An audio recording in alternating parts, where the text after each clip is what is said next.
Metalben's Chronicles coming at you from the Metalbenmobile, where metal lives. You know what? We haven't done a video like this in a long time. It feels like quite a few years, actually. You know, I used to do these kind of videos roughly 3 to 4 years ago. That's right, we're going to do a What's Spinning in the Metalbenmobile.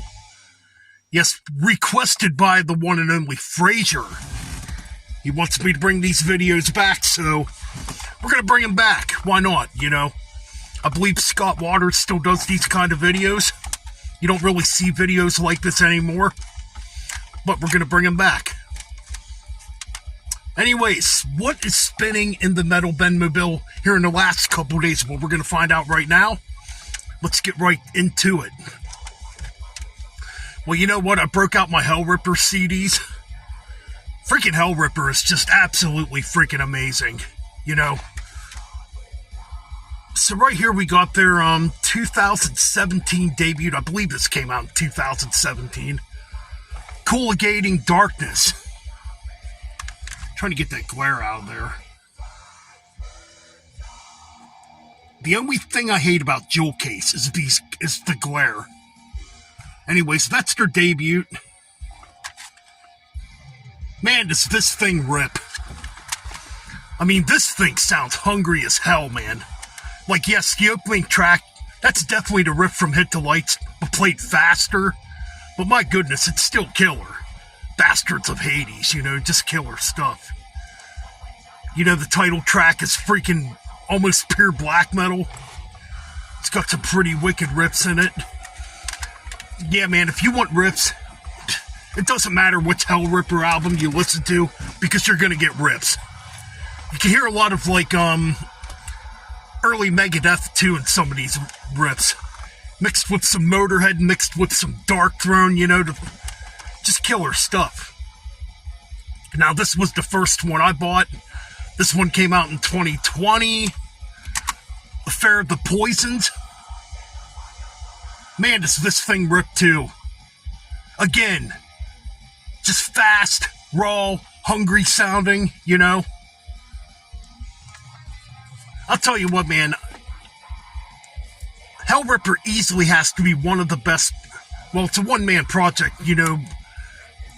But man, it's got to be one of the best one-man projects that has come out in the last near 10 years, you know. Easily. So these albums came out on Peaceville, by the way, too. Again, though, a continuation of the speed and aggression, you know. Yeah, I love the raw energy of this stuff. And I just got the newest one a week ago. I had trouble finding this for some reason. I'm like, you know what? I gotta get this. You know, I'm talking about Warlocks, Grims, and Withered Hags, which came out back in February. This could easily be album of the year. I'm not going to give nothing away. But man, this album rips. Now this one gets a little more experimental in parts.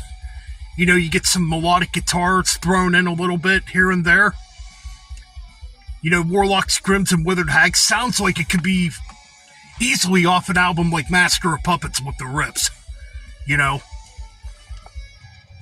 But you still get the speed on here. You still get the technicality and the rawness, you know, and that punky edge, you know.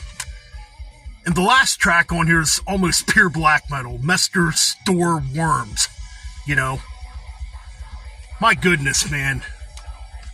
This thing smokes. Yeah, James McBain, man, what a great talent.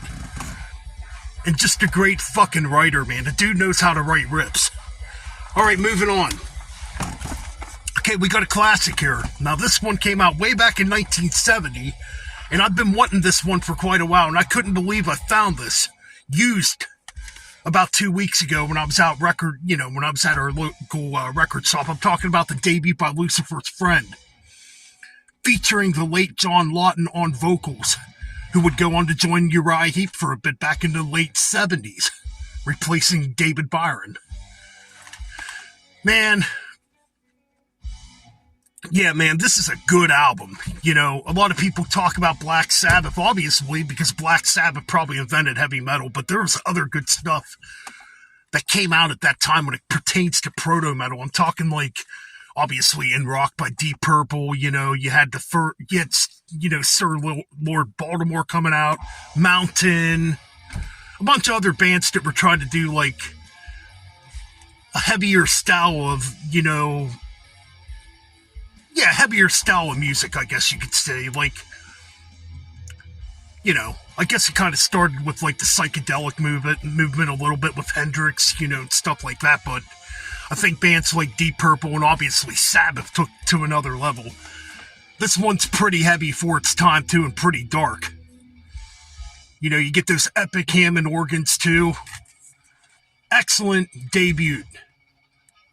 Lucifer's Friend, man. So moving on, and as most of us know, we got a new Bruce Dickson album coming out. First album in 19 years. So I broke out The Chemical Wedding and listened to it again. It's been a while, and I figured, you know what? After hearing that new Bruce song, I figured I'd break this out. Still my favorite, probably, of his solo albums. That, I don't know, it's debatable between this and Accident of Birth. And yes, I stand by what I say. I don't care how mad people get. This is better than the last several Iron Maiden albums that have come out. Yes, I said it. I don't care. I mean, this is much heavier. The guitar harmonies sound way better. And you got Adrian Smith on here too, so. And I think Adrian Smith and Roy C sound great together on this. So yeah, Bruce Dickinson, get mad at me all you want, I don't care. I stand by what I say. It's better than the last several Iron Maiden albums. Okay, so now we got a new death metal band here. I got this in the Metalhead box a few months ago. And I heard Necrotic Nick talking about these guys. He actually put them in his recent ranking. And I don't blame him, because this is a damn good death metal album. So we got Anthropogenic Ruins by a band called Bacterial Husk. And I believe this is self-released, too. I don't think they're signed to a label. But man, this is some damn good death metal. You get some really good riffs on here, some really good harmonies, some great leads.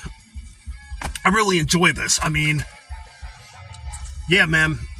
Easily probably one of the best new death metal bands to come out, And I believe these guys are from Boston, Massachusetts, if memory serves me correctly. I don't know if it says in here or not. Just kind of looking here. That's probably not going to really say in here, but either or, yeah, I'm pretty sure they're from Boston, Massachusetts.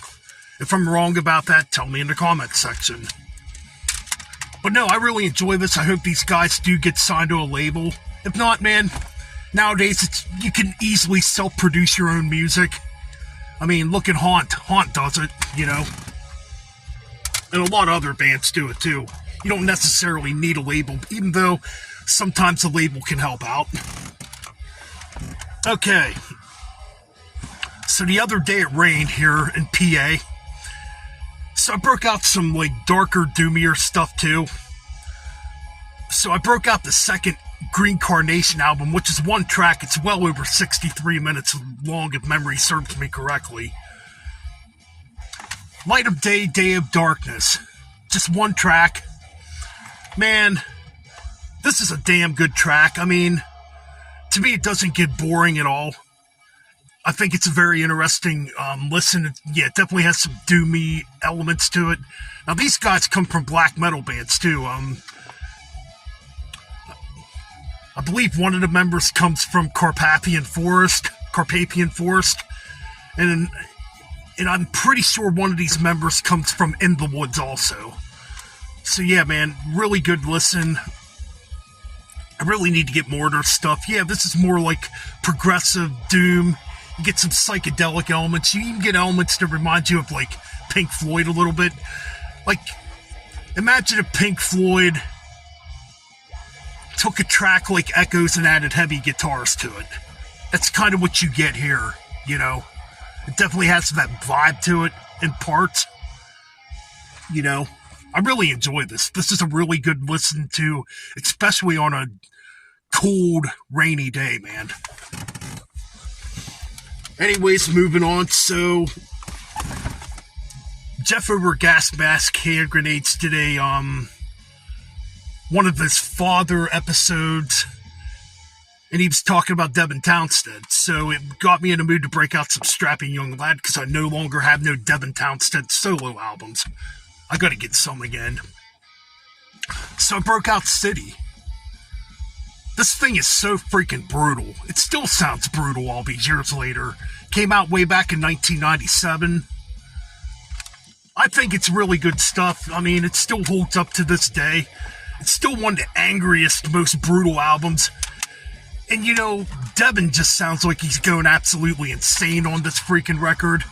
And he was going through a very dark time in his life during the Strapping Young Lad years, so yeah, man, this is definitely easily still one of the most brutal albums, one of the most angriest albums that has ever come out. Just sounds like pure insanity laid on tape, you know. So moving on. Some classic new wave of British heavy metal, and this is their recent album that came out back in, I want to say 2019? Yeah, 2019. Angel of Light by Angel Witch. Man, this is good stuff. I really enjoy the last two Angel Witch albums that came out. I mean, it's basically a continuation of that debut album, you know. I absolutely love it, man. Really good stuff in my opinion. One of my favorites too of that year. Alright, moving on. So, I decided to break out some Nevermore basically due to the fact that, you know, just a few days ago, you know, it would have been the 7th anniversary, I believe. 6th or 7th anniversary already of Warl Dane passing away, which is absolutely sad. So I broke out the debut by Nevermore. Great debut. It's not my favorite album of theirs, but you know what? It's still a really good album. You still get a little bit of high-pitched vocals, too, from Warl Dane on this, in part. You get a young Jeff Loomis on here just shredding his ass off. All in all, man, I mean, the songs on here are really well constructed, I think. And, you know, obviously this came out in a time, too, where grunge was dominating, so. But, man, this is one damn good, fine, heavy metal album, power metal album, American power metal, whatever you want to call this. Really good stuff with a darker edge to it, you know. Alright, so moving on. Okay. I got this over the summertime. And I hadn't really spun it that much until the other day. I felt like spinning it. I'm talking about the third Amorphous album, Elegy, following Tales of a Thousand Lakes. Now this one still pertains to the melodic death metal sound from Tales of a Thousand Lakes in parts. However, this one is more experimental. Definitely has more of a progressive edge to it. You can kind of hear a little bit of a Pink Floyd influence coming in on this one. All in all, I think this is still a really good album, you know. Yeah, man, I really enjoy this. Really good stuff. There's some really good songwriting on this, in my opinion, you know. Alright, man, so moving on. I broke out the debut by Theater of Tragedy. You can never go wrong with, you know, Theater of Tragedy at all, man. With Christine, a beautiful vocalist, you know. So yeah, this is basically doom metal, gothic metal, you know. Well-crafted music, in my opinion. I really enjoy this one, you know. I really like their debut. Yeah, their first 3 albums are really good. Then they got weird and, like, started to really experiment with, like, electronics, and I'm not sure if these guys are still going. I know they have a different vocalist now because Liv Christine's obviously doing Lieb's Eye, and I believe she's doing solo stuff too, so But yeah, man, I still really enjoy this debut, man. To me, one of Century Media's best releases, too. And last but not least, we gotta throw in a classic because I've been going through a Merciful Fate phase as of late, for the last couple months, actually. So I broke it. Well, I just bought this not too long ago. I bought this back in October, actually. I'm talking about the Merciful Fate EP. Man, this thing probably scared the fuck out of people back in 1982 when this came out. Because a lot of people really believed this was pure evil, you know, laid down on tape. Of course, you got King Diamond, Hank Sherman, Michael Denner, Timmy Hansen, and Kim Russ, yeah. Man, this EP's classic for a reason, man. It's still one of the best freaking EPs ever to come out. What more could be said? It's so classic. And also, it's called Nuns Have No Fun. So yeah, the album cover caused a lot of controversy back then. Like I said, man, this stuff was pure evil back when it came out. Definitely a very scary album when it came out. That and Melissa and Don't Break the Oath, obviously. But what a great EP. Alright, man. That's my What's Spinning in the Metalbenmobile update here on Metal Ben's Chronicles. Like I said, Fraser requested this. If you want these videos to come back, they're going to keep coming. Alright, man, I'm out for now. Keep it freaking metal. And keep on banging them heads and like, comment, and subscribe.